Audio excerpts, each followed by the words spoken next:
Shavua Tov, Mazal Tov. Nous reprenons les cours après Pessah. Et nous sommes au 27e chapitre du Tanya.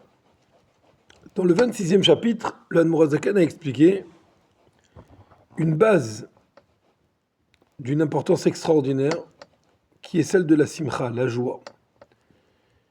Et il a dit comme quoi, pour pouvoir gagner et vaincre le mal, la condition sine qua non obligatoire, c'est la joie. Parce que si quelqu'un est angoissé, si quelqu'un est triste, alors il est facilement vulnérable, on peut le pousser et l'emmener là où on veut, et il va tomber dans les mains du mal. C'est pourquoi l'Admoraz Zaken a dit que la joie, c'est ce qu'il y a de plus important. Bien sûr, on n'oublie pas que ce cours est fait pour la réussite de nos frères juifs en Eretz Israël, la libération de tous les otages, la venue du Melech HaMashiach immédiate Bezrat Hashem. Et tout ça, mitor simcha, avec la joie.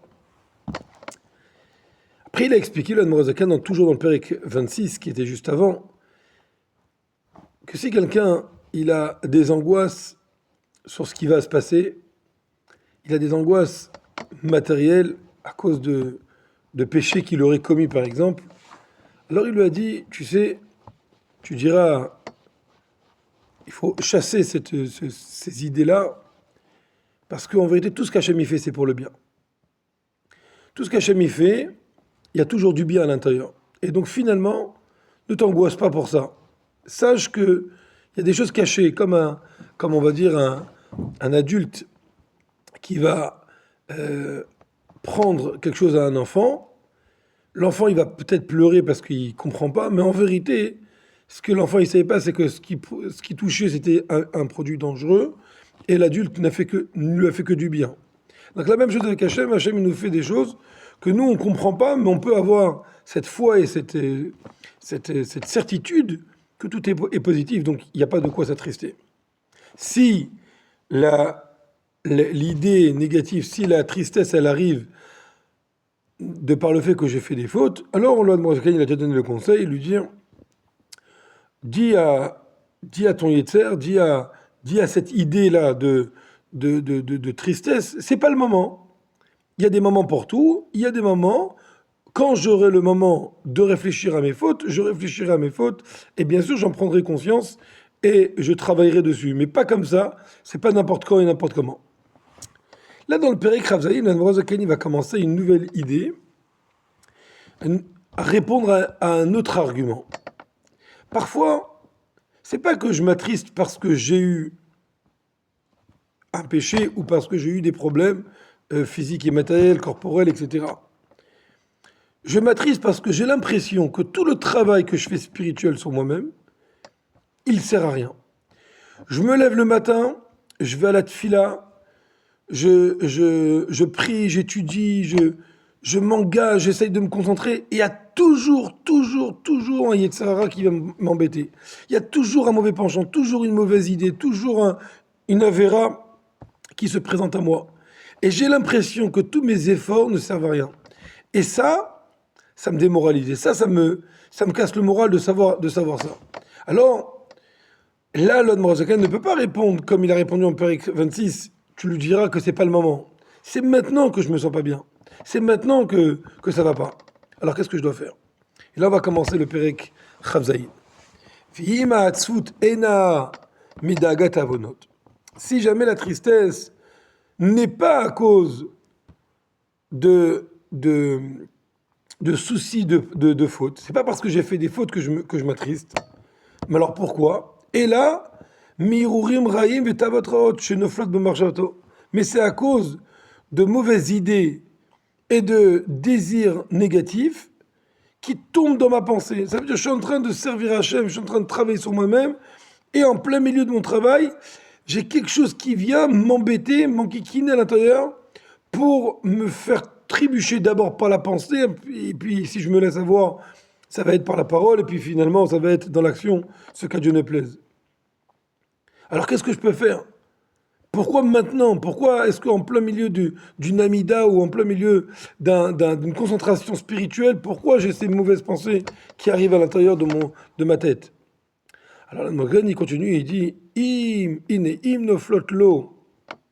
Si jamais elles tombent, ces idées-là de désir et de mauvaises choses, shelo b'sha'ata avoda, pas quand je suis en train de servir Hachem, pas quand je suis en pleine Torah ou en pleine phila ou en pleine réflexion divine.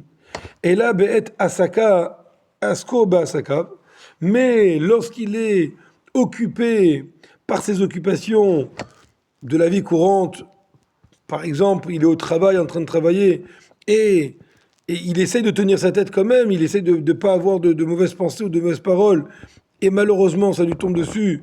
Veder Eretz, il est dans le chemin de la vie normale et courante, ou Ke'ai Gavna, ou bien toutes sortes de choses comme ça. C'est-à-dire, il peut être chez lui à la maison, mais pas forcément dans un moment d'étude. Il peut être en train de discuter avec quelqu'un de quelque chose d'important, ou peu importe. Mais en tout cas, c'est pas en plein milieu du service divin. Dans tous les cas, ce qui est sûr, c'est que c'est pas en plein milieu. Ça veut dire que lui, sa tristesse, elle vient de dire pourquoi j'ai tellement travaillé sur moi auparavant et que maintenant ça me tombe dessus. Morazgan, il va lui dire ah des rabbins. Au contraire, non seulement tu dois pas t'attrister, mais c'est exactement le contraire. Imaginez-vous un peu. Quelqu'un, il vient voir le rabbi et il dit Rabbi, j'ai des mauvaises pensées, j'arrive pas à tenir ma tête. J'ai du mal et je comprends pas comment ça se fait qu'avec toutes les concentrations que je me suis fait, avec le travail que j'ai fait sur ma personne, j'arrive pas à tenir. Qu'est-ce que le rabbi lui répond? Ah des rabbins, au contraire, non seulement tu t'attristes pas, yeshlo lismor, il doit se réjouir, il doit être joyeux, il doit être content, comme s'il avait une bonne nouvelle. Bechelko de sa part qu'il a eu. Imaginez-vous un peu. Pourquoi pourquoi être content? Être content de quoi? Content qu'on a eu des mauvaises pensées? C'est ça qu'il dit là devant Zaken. Il dit comme ça.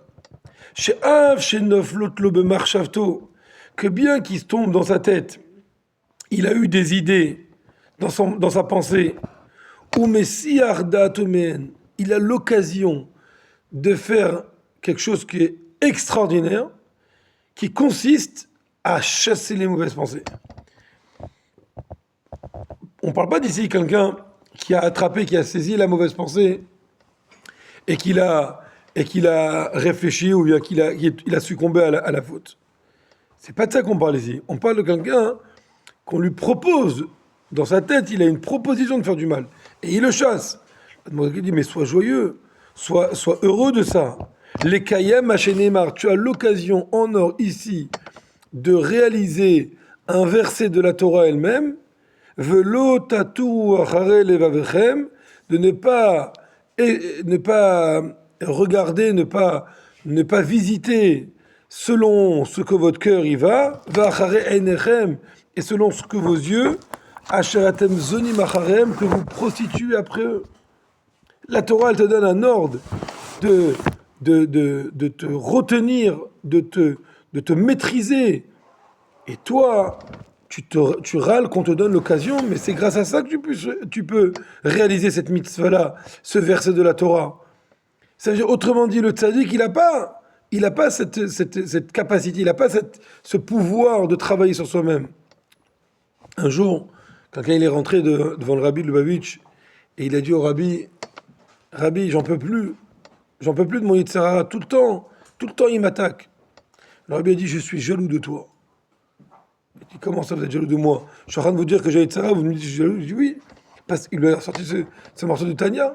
Il lui a dit, parce que toi tu as l'occasion, tu as la chance de pouvoir raffiner le mal, tu as l'occasion et la chance de pouvoir réaliser un verset de la Torah que moi j'arrive pas. Pourquoi? Parce que il n'y a pas ces mauvaises pensées chez le rabbi. Donc il n'y a pas de achare levavchem, vachare einechem, il n'y a pas d'aller d'après le cœur et d'après les yeux. Le rabbi, il est kol kulo kadosh, il est totalement saint. Et tout ce qu'il veut, c'est que de la sainteté. Et donc il ne peut pas travailler sur les pulsions de son cœur. Mais toi qui as des pulsions dans ton cœur, eh ben, tu as l'occasion de réaliser ce pasouk. C'est une chance extraordinaire. Ve'ena katu medaber betzadikim. Et tout de suite, l'Admor Zaken va répondre à une question que chacun d'entre nous se dit, mais quand la Torah, elle te dit de ne pas suivre les désirs du cœur, ne pas suivre ce que les yeux ils veulent voir, ça parle des tzadikim. Et tu dis non, ça ne parle pas des tzadikim ici. Parce que les tzadikim, ils n'ont pas Asharatam Zonim Acharem, qu'eux, ils prostituent après, derrière eux. Il n'y a pas de ça chez les tzadikim. Et donc ça peut pas être des tzadikim dans les mots. Les Koram Zonim, Chaz Shalom, de les appeler Zonim, ce que la prostitution, ça n'existe pas chez les tzadikim, ce qu'à Dieu ne plaise. Et là, alors de qui on parle? Bébénonim, des gens qui sont moyens. Rappelez-vous, le moyen du Tanya, c'est celui qui maîtrise sa personne à chaque instant. Mais pourquoi on l'appelle moyen? Pourquoi on l'appelle pas tzaddik? Alors qu'il se maîtrise à 100% et il ne succombe jamais au péché qu'on lui donne. C'est parce qu'en vérité, il a le mal qui lui est proposé. C'est pour ça qu'on l'appelle Benoni. Et bien, puisqu'il a le mal, donc il est Zoni Machareem, et lui, il prostitue d'après eux, et quand même, il arrive à se retenir. Donc c'est une joie extraordinaire chez Nofim lo Hirureni ou Bemarchavto, que ça lui tombe des pensées de négatives, de choses pas bien, que le cœur il désire, qui lui tombent dans sa pensée, ben be'eter choulé, que ce soit des choses permises, mais pas nécessaires, et donc, puisque c'est pas nécessaire, donc ça provient pas de la sainteté, d'accord? J'ai envie de penser à une idée qui n'est pas méchante, qui n'est pas un péché, mais en même temps, ça va rien m'emmener dans le service divin. C'est négatif. Et il dit rouler, etc. Ça veut dire aussi quand quelqu'un il a, ce qu'à Dieu ne plaise, carrément des pensées mauvaises, foncièrement mauvaises, de péché. Ou que chez Messi, Ardato, et lorsqu'il arrive à maîtriser sa personne, et il arrive à enlever, à retirer de sa tête ces idées-là qui sont négatives, mais Kayem l'a faisait, il arrive à accomplir cette mitzvah négative de la Torah, ça veut dire cette mitzvah de ne pas faire, de ne pas se laisser embarquer dans ces mauvaises pensées, Ve'amru Rabotenozal, et nos sages nous ont déjà enseigné, Yashav Veloav Aravera, celui qui s'est assis et qui n'a pas transgressé le péché, ça veut dire quelqu'un qui avait l'occasion de faire un péché, il avait les mauvaises pensées pour y faire, et il s'est retenu, et il a travaillé sur sa personne pour ne pas le faire, notre nimlo srar ki ilu asa mitzvah, on va lui considérer, on va lui donner un salaire, comme si il avait fait quelque chose de positif. Pas simplement qu'il s'est retenu, mais on va lui donner comme s'il avait fait quelque chose de positif. Et ça, c'est quelque chose d'extraordinaire. Et donc, remercie Hachem que tu as cette occasion de pouvoir travailler, de pouvoir gagner ces points, de gagner ces mitzvot, ces commandements, de gagner, de faire plaisir à Dieu en te retenant. Parce que n'oublie pas que ces pensées, elles arrivent de Dieu, et Dieu il te les a emmenées pour que tu te retiennes. Et quand Hachem il voit que tu te bagarres pour lui, que tu arrives à te maîtriser, et ben ça lui donne satisfaction. Et c'est ça le but de ton existence. Et c'est pourquoi il doit avoir un sentiment de joie extraordinaire quand il accomplit un lav, ça veut dire quand il arrive à se retenir de ne pas faire un péché, exactement à la même chose que quand il arrive à faire une mitzvah extraordinaire. Quand quelqu'un comme ça, qui a envie de travailler sur lui-même, qui est déjà au niveau du Benoni, quand il va le matin à la synagogue pour mettre ses téphilines, ou quand il arrive à donner de la tzedaka plus que ce que son cœur il lui dit de donner, ou bien quand il arrive à faire une mitzvah, d'aider quelqu'un, eh ben, il est très joyeux, il a une joie il sait qu'il a fait une très bonne action. Eh ben, le même sentiment de joie il doit avoir quand il a réussi à ne pas succomber, ne pas tomber dans le mal, ne pas se laisser embarquer, il doit avoir le même sentiment de joie, parce qu'en vérité, c'est là le but de son existence. Et Bezrat Hashem, pour le prochain cours, on commencera par le mot Ve'ad Rabba Atsuti Migasut Aruach. Shavua Tov, Mazal Tov, il est au Nezechol Tov.